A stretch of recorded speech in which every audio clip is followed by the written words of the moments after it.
नमस्कार, मुंबई 24 लाईव्ह मध्ये मी गोकुल आपल्या सर्वांचं अगदी मनस्वी हार्दिक स्वागत करतोय। सोलापूर जिल्ह्यातील माळशिरस अकलूज रोडवरील देववकील वस्तीजवळ अज्ञात वाहनाच्या धडकेनं 2 जण जागीच ठार झाले आहेत। पहाटे 5:30 ते पावणे 6 दरम्यान झालेल्या अपघातामध्ये एक जण गंभीर जखमी झालाय। अपघाताची माहिती मिळताच पोलीस घटनास्थळी पोहोचले आणि अधिक तपास सुरू झालाय। काँग्रेस नेते विजय वडेट्टीवार यांचा गंभीर आरोप। विजय वडेट्टीवार यांनी विधानसभेच्या जागा वाटपावर खळबळजनक आरोप केलाय। जागा वाटप त्वरित झाले असते तर प्रचारासाठी अधिक कालावधी मिळाला असता असं ते म्हणाले। त्यांनी नाना पटोले आणि संजय राऊत यांच्यावर खापर फोडत नियोजनाचा अभाव झालाय असं बोललंय। बैठकीला उशीर, नियोजनाचा अभाव आणि इतर कारणांचा पाडावा असणाऱ्या वडेट्टीवारांच्या या आरोपांनी राजकीय वर्तुळात मात्र खळबळ झाली आहे। हिवरा संगम येथे सोन्या चांदीच्या दुकानामध्ये चोरी। हिवरा संगम येथे सोमवारी रात्री अज्ञात चोरट्यांनी श्री दत्तकृपा ज्वेलर्स आणि स्वाई ज्वेलर्स या दुकानात चोरी केली। चोरट्यांनी शटरची कुलूप तोडून चिल्लर नाणे चोरून नेलेत, परंतु तिजोरी फोडू शकले नाही। महागाव तालुक्यात चोरांचे प्रमाण वाढले असून पोलिसांच्या गस्तीच्या कमतरतेमुळे नागरिकांमध्ये भीतीचे वातावरण निर्माण झाले आहे। पोलिसांनी रात्री गस्त सुरू करण्याची आवश्यकता आता नागरिकांनी व्यक्त केली आहे।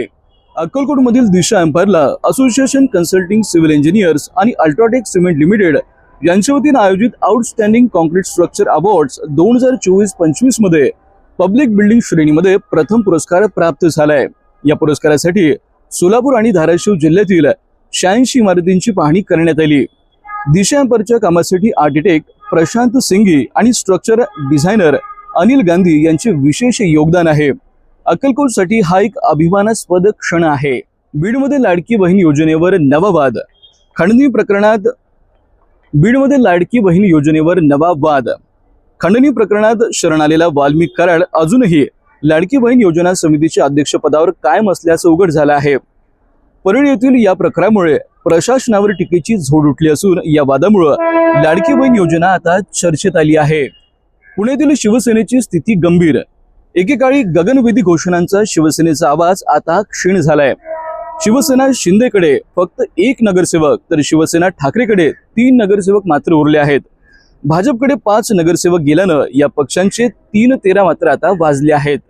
महाराष्ट्र संघटित गुन्हेगारी कायद्यान्वये मोक्का कारवाईनंतर जामीन मिळालेल्या प्रफुल्ल कसबे आणि त्यांच्या साथीदारांनी फेरी काढून दहशत माजवली।